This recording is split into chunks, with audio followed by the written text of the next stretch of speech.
وأصيلا الله أكبر كبيرا والحمد لله كثيرا وسبحان الله بكرة وأصيلا الله أكبر كبيرا والحمد لله كثيرا وسبحان الله بكرة وأصيلا الله أكبر كبيرا والحمد لله كثيرا وسبحان الله بكرة وأصيلا الله أكبر كبيرا والحمد لله كثيرا الله أكبر الله أكبر بسم الله الرحمن الرحيم الحمد لله رب العالمين الرحمن الرحيم. Cette sincérité se manifeste dans la parole. Quand il parle, le musulman dit la vérité et s'éloigne du mensonge.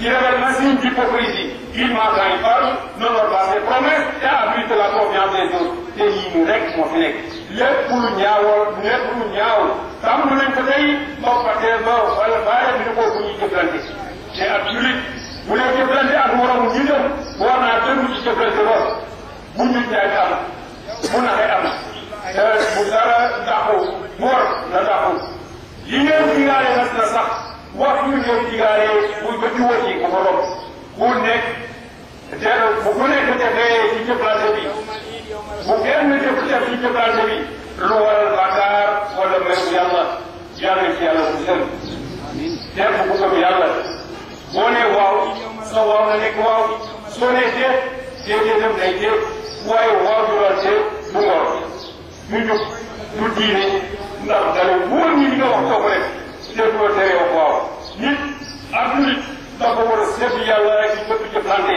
ak ci bépp digaale ba tax na dafa war a matale digaaleem ndax foo seeraante bu gat dafa bokk ci jëfi naafeq ak julit warul feeñal lu nekkul ci moom li wuute li nekk ci biiram bu mu sol malaanu bu ko def bu mu gis tëf bu mu def loo xam ne nii jaanu ci moom nit dana wane ne ku am la wala ku xam la wala ku fépp la mbaa ku jub la di ko wane ci ay yére wala ci kàddu fekk dëgg nekku ci yooyu dëgg mu ngi ci ragal yàlla ku ragal yàlla doo fenn doo saa وسلة وسلامة الذي أوصل الخلق والنبي وما أنزل فيها من سوء وبلاء وشر وفتنة فاصرف عنا وعن المسلمين برحمتك يا أرحم الراحمين اللهم صل على سيدنا محمد الفاضل بما أغلق والخاتم لما سبق الناس بالحق بالحق والهادي إلى صراطك المستقيم وعلى آله حق قدره ومقدار عظيم سبحان ربك رب العزة عما يصفون والسلام على المرسلين الحمد لله رب العالمين.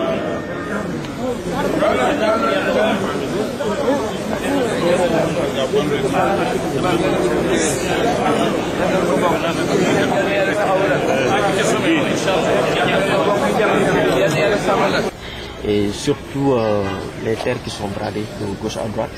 Et il a aussi soulevé un problème très important des ministres de la République qui sont de militaires et qui sont devenus actuellement des millionnaires. Merci beaucoup. Je voudrais tout d'abord évoquer la grandeur, la louange et la gloire au Seigneur des mondes pour nous avoir permis de fêter à nouveau la Tabaski parmi les nôtres ici à la mosquée de Moussanté. Présenter mes vœux à l'ensemble de la communauté musulmane, à l'ensemble de la communauté des croyants, parce qu'il ne faut pas perdre de vue que cette fête a pour origine la célébration du respect du pacte souscrit et de l'alliance entre Dieu et les hommes à travers Abraham.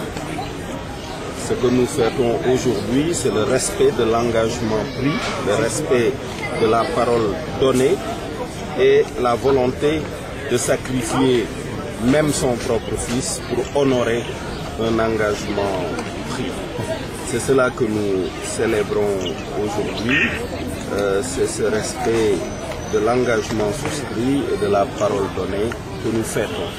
Et cette fête rend hommage naturellement à Abraham qui, pour ce fait, a bénéficié d'une mention honorable sur les langues de la postérité, au-delà de la communauté juive, incluant la communauté chrétienne et musulmane. Donc je présente mes vœux à toute la communauté des croyants. Pour ce qui concerne le sermon de l'imam, ça renvoie toujours à des bases totalement immuables, fixées pour l'éternité. Le respect des responsabilités. Dans les attributs du croyant, il y a ceux qui préservent les dépôts à eux confiés et qui donc ne les volent pas et qui honorent les engagements qu'ils prennent. Voilà, c'est une définition coranique de la bonne conduite. Il est normal qu'à chaque fois, l'imam rappelle cette responsabilité-là à ceux qui assument les charges publiques. Et ce qu'il a dit est très révélateur. Lorsque, au niveau de l'opinion publique nationale, les gens ont conscience que pour certains, on n'aura pas besoin de commission rogatoire ou d'enquête sur 5 ans. C'est du flagrant délit. Il est possible d'aller tout de suite se rendre compte de leur enrichissement illicite puisqu'ils n'ont pas la capacité de démontrer l'origine licite des ressources dont ils bénéficient. Lorsque ça atteint ce niveau-là, c'est un niveau d'alerte maximale en direction des gouvernants et je pense que cela devrait les conduire à revisiter leur conduite. Puisque l'opinion est là, l'opinion observe, l'opinion braque. Et il est essentiel que chacun puisse justifier les ressources dont il bénéficie. La loi sur l'enseignement illicite, est-ce nécessaire donc? Non, la loi tout court. La loi tout court. Il y a des faits qui nécessitent d'être au minimum étudiés. Combien de livres avons-nous lus? Combien d'articles avons-nous lus? Combien de clameurs publiques sur le fils du président de la République? Pas une enquête. Pas une. Aucun rapport d'IGE, aucun rapport de police, rien. Vous trouvez ça normal? C'est tout. Autre point soulevé par l'imam, la Constitution qui serait à l'origine de tout cela. Vous l'avez souvent dit, vous êtes à l'origine de cette Constitution. Quel commentaire? La Constitution doit être respectée par tous. La loi doit être respectée par tous. Ce qui fonde l'autorité du policier pour qu'il vous arrête, est-ce que vous avez le droit de m'arrêter? Non, vous n'avez pas le droit. Qu'est-ce qui fonde l'autorité du policier pour m'arrêter? C'est la loi, c'est la Constitution. Qu'est-ce qui fonde l'autorité du président de la République pour qu'il nomme quelqu'un et dégomme quelqu'un du jour au lendemain? C'est la loi, c'est la Constitution. Donc si la loi et la Constitution sont violées par les plus hautes autorités de l'État, la société s'écroule, la société s'effondre. Puisque c'est la loi elle-même, c'est la Constitution elle-même qui existencie le président de la République, qui lui donne ses prérogatives. Donc, comment veut-il qu'on respecte ses prérogatives, qu'on respecte les droits que la Constitution lui donne, s'il viole la même Constitution qui est la source de son pouvoir? Ce n'est pas possible de ne pas respecter la Constitution. Ce n'est pas possible de laisser violer la Constitution. La Constitution, c'est la mère des lois. Lequel d'entre nous accepterait que quelqu'un vienne violer sa mère ou vienne violer sa fille? Nous ne devons pas accepter ça, point final. Si nous acceptons que la Constitution soit violée, nous pouvons aller nous mettre nus dans la rue et offrir au président de la République de faire de nous ce qu'il veut.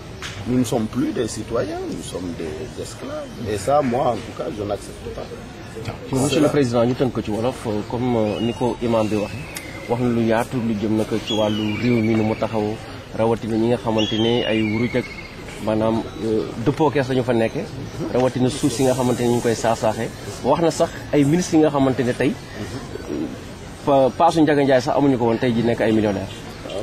waaw li may njëkk def bu ngeen ma ko mayee mooy dellu sant yàlla wax màggaayam ci baaxe gi mu ñu baaxe ñu feete tabaski tey fii ci jumaay Muusante di ñaanal ñëpp jàmm di bal ak ñëpp di balu ak ñëpp di ñaan yàlla ñëpp am teewluk xam lan mooy sababu tabaski.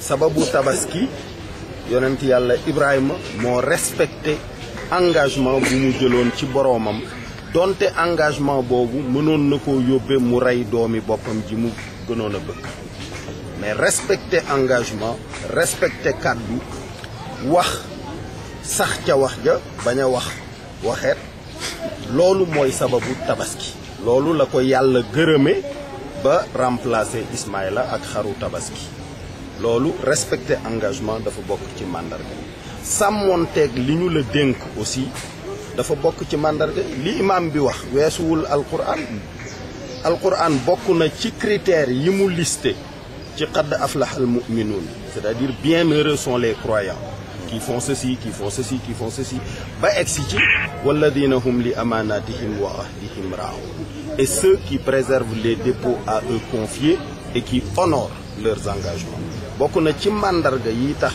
jullit bi mucc mooy lu ñu ko dénk mu fekk nit ñi fekkaat ko fa mu delloo ko ñi ko moom te engagement bu mu jël mu respecté ko effectivement li imam bi wax am na ñoo xam ne ñi jarul enquête jarul commission rogatoire jarul dara flagrant délit la li ñu nekk flagrant délit la jarul benn enquête puisque opinion bi teg nañ ci seen bët man dañu wax chantier de Thiès mais ñaata ati enquête juróomi at te yemul Sénégal dañoo wër àddina bi yëpp alkaati France Amérique nangam fu ne ñu wër gisuñu ci benn trace lan moo ko maye li ma waxoon bis bi dikk ñëwee sama kër dama ne leen fii ba jant bi di fay lu ngeen gis lu ngeen ma gàkkale fii ba jant bi di fay lan moo ko maye njub amul leneen par contre ñaata livre ngeen lire yéen ci doomu président bi